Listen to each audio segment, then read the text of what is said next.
Your 10 opportunities in at this point. What's kind of been your impression of camp so far? It's been good. I think the approach has been good. You know, we've got a lot of returners that have some experience under their belt, so we've been able to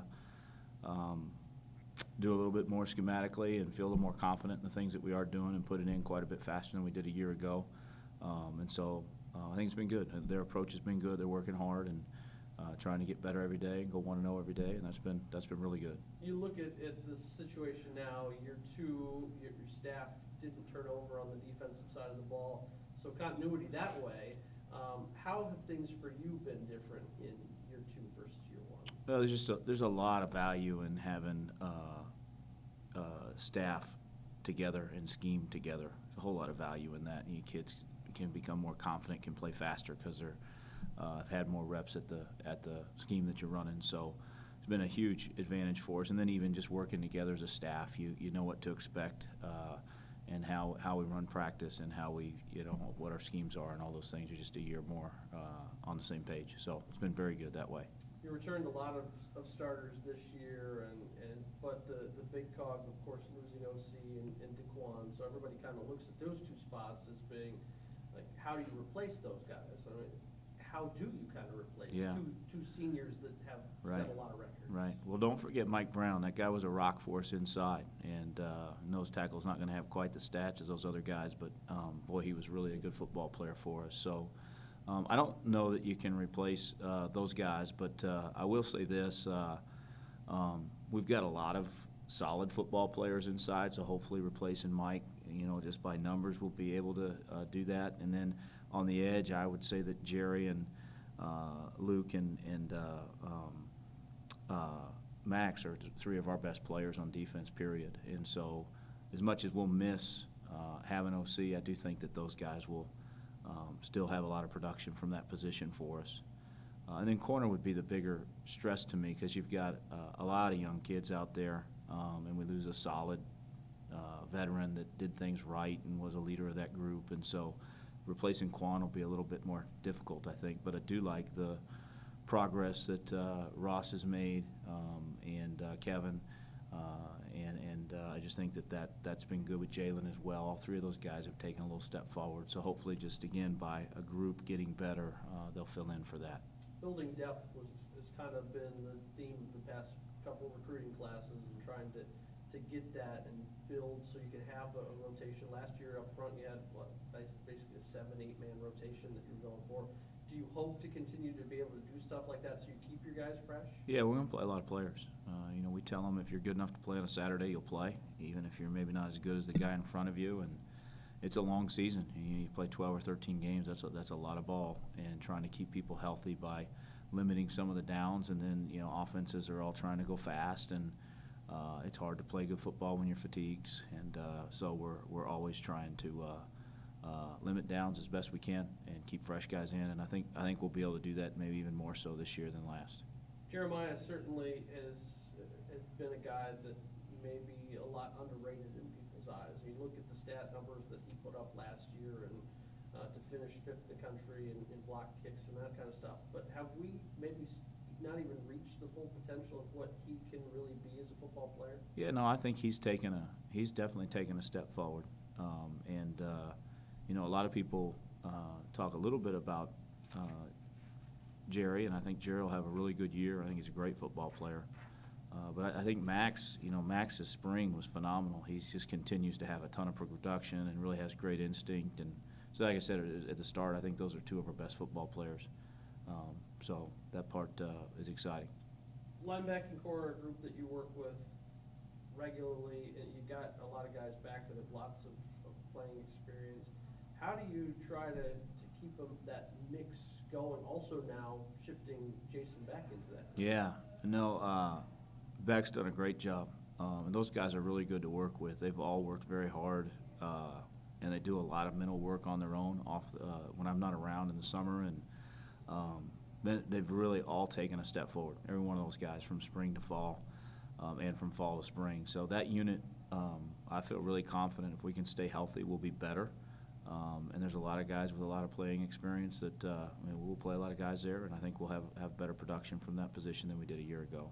A couple new names Tyler LaBarbera comes in, was with you in the spring. What have you seen out of him so far? Yeah, Tyler's got ability. He's still trying to catch on to things, but he's really strong. I'm glad we have him. He's got, we need to get. He's not quite game ready yet. I hope that he is by the time we get to Charlotte. I feel certain that he will be at some point. It's just a matter of when it kind of clicks for him. But he's done a lot of good things, but still not quite ready. And then, Ville, kind of the story of the camp was that emotional video that he had.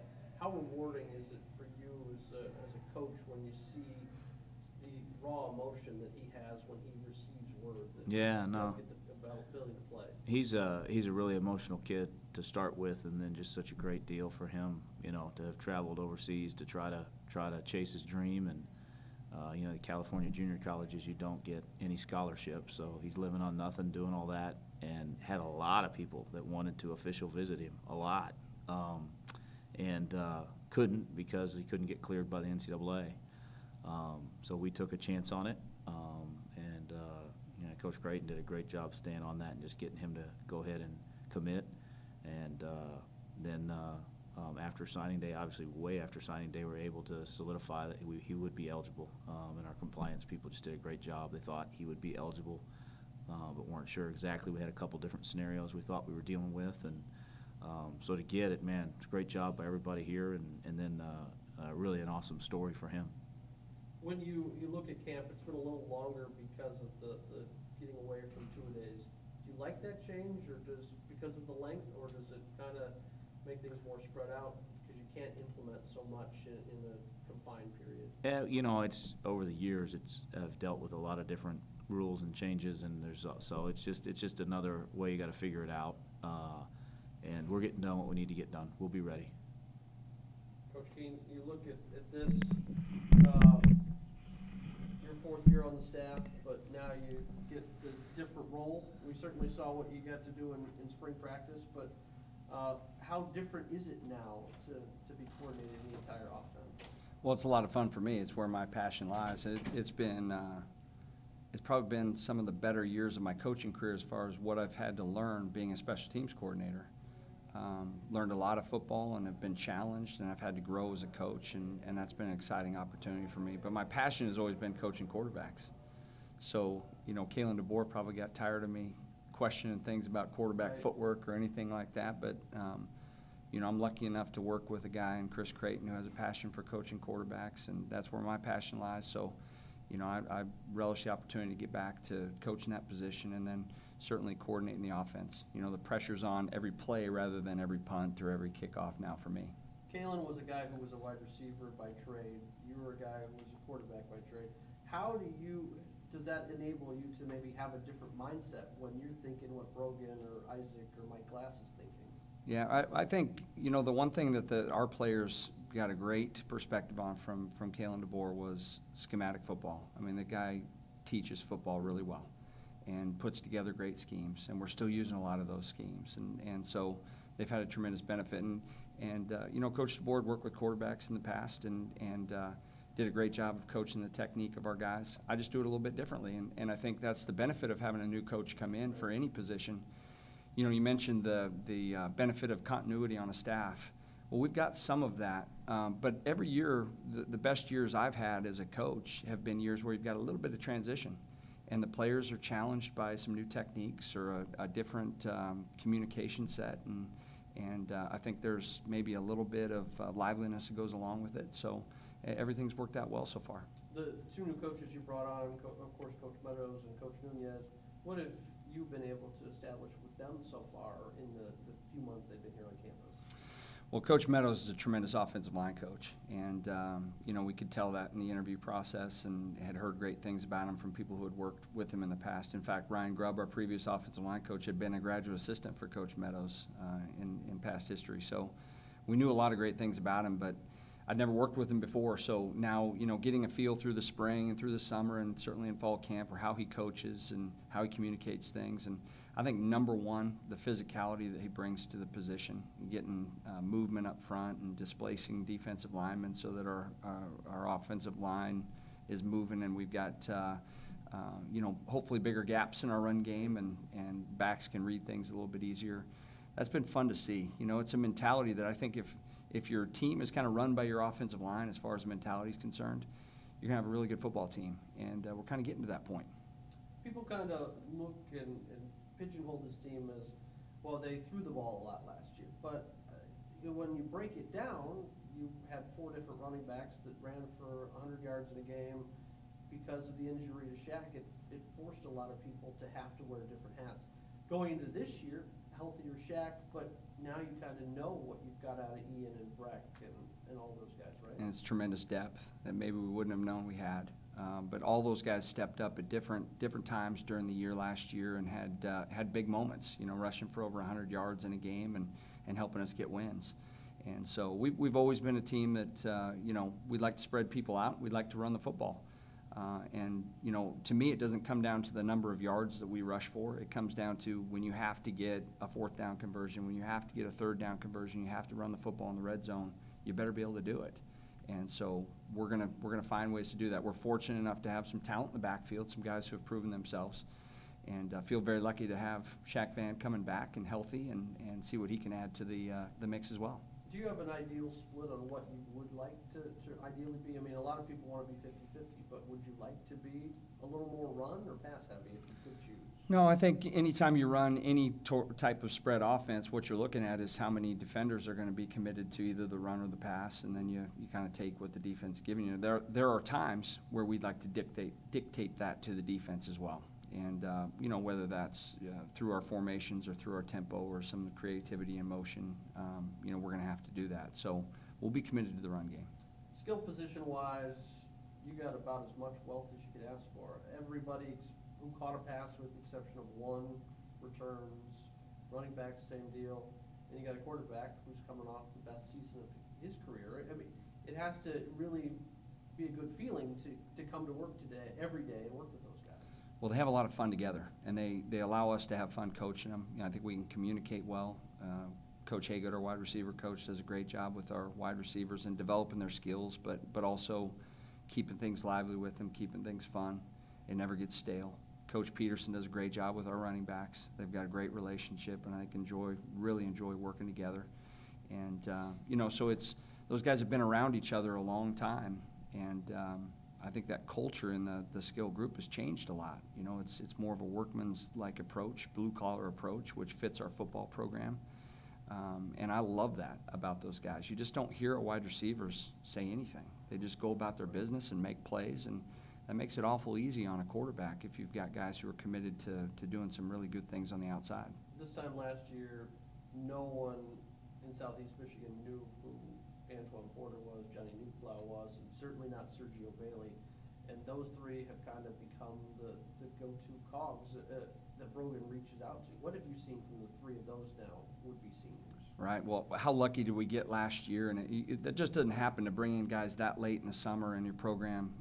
Coach Ryan Grubb, our offensive line coach at the time, did a great job recruiting a lot of those guys and identifying the right type of people for our program. Obviously, Coach Haygood is involved with that. Coach DeBoer is involved with it, our entire offensive staff. But those guys did a great job of bringing in the right type of people. And although they were raw at the start of the camp last year and were making mistakes, they were always working hard, and now they really know what they're doing.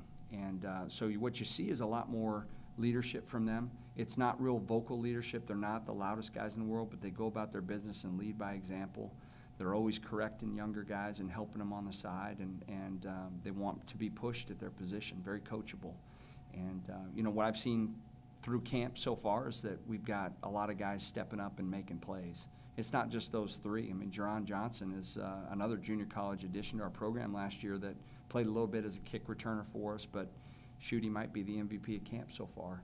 Matt Sexton was a true freshman that played for us at wide receiver last year and has really stepped up and had a lot of growth to the position. He's learned how to play wide receiver, and he's making a lot of plays.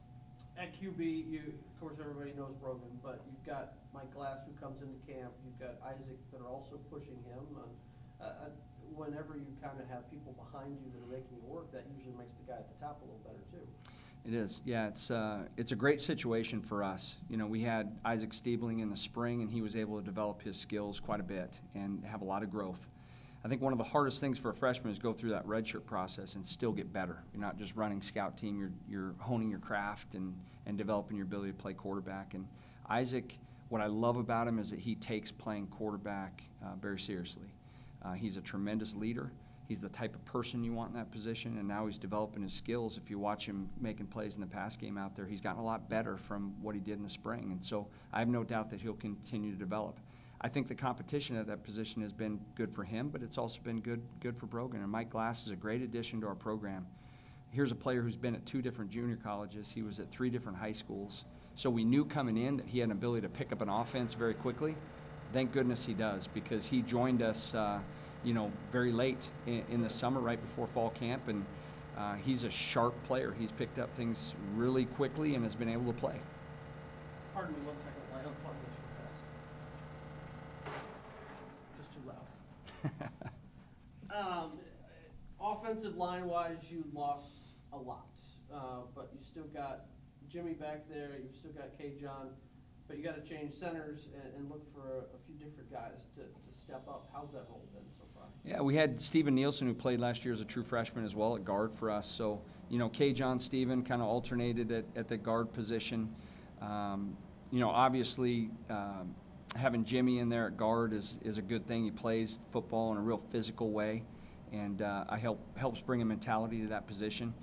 But to have a guy like Dakota Tallman step into a position at center and take ownership in that group, and when I say our mentality is derived from that offense, guys like Dakota drive that. I mean, they want that type of culture in our football program.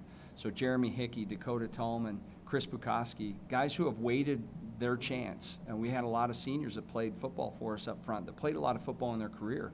So those guys have waited and bided their time and continued to get better, and were developed by Coach Grubb. And now, to see them and how they react to a new style of coaching and new relationships has been fun for me. I like the way that group is developing right now. Same question I kind of asked Neal. What do you think of the lengthening of camp? I mean, is that a good thing because now it gives you a little longer to implement, or is it harder because you can't have the same reinforcement of a 2-a-day where you practice one thing in the morning and maybe implement it again in the afternoon? Yeah, football coaches are so big into routine, right? And so I think you hear a lot of coaches complaining about it across the country, but in the end, we've all got to adapt to different changes they're going. It's going to be challenging for everyone. And we've really kind of put it on ourselves as coaches that the staffs that react to this change in the best way and get the most out of the walkthrough opportunities that we have. We're now allowed to have a football and a walkthrough. So those become important for us, to have our players locked in and get the most out of it. To almost take an NFL approach to what we're doing in our camp has become really beneficial for us. And I think our players have responded in the right way. I might be in the minority, but I tend to like the change. Coaching skilled guys, particularly receivers, when you have 2-a-days, there tend to be more pulled muscles. They get really fatigued, and they're running a lot out there as wide receivers, particularly in a spread offense. So I don't think we have to monitor how much they're running as much anymore, because they can go hard, and we're there for 2 hours and we're out. And we take a little bit more of a mental approach to things and developing those skills. And so the change has been good for us.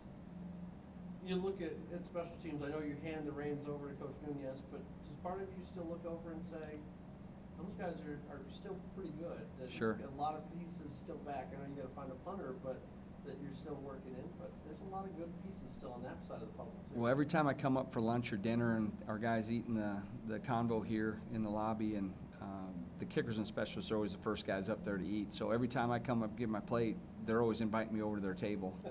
So that's good to know. We still have good relationships there. Paul Fricano's a great kid, along with a great player. So happy for the season he had and earning a scholarship here in this program. And when that happens for them and they continue to work really hard to get better at their craft and really care about the program and care about their performance, it's a pretty special thing. So I'm excited to see those guys continue to have success. Paulie's not going to lobby you to put him in as a slot receiver someplace, is he? He doesn't have those types of skills, so I'm fortunate that I'm not going to have to deal with that situation. I'm hoping we can get him into range where he can set all kinds of records for extra points this season, because we're scoring a lot of touchdowns. Awesome. Thank you so much. Thank you.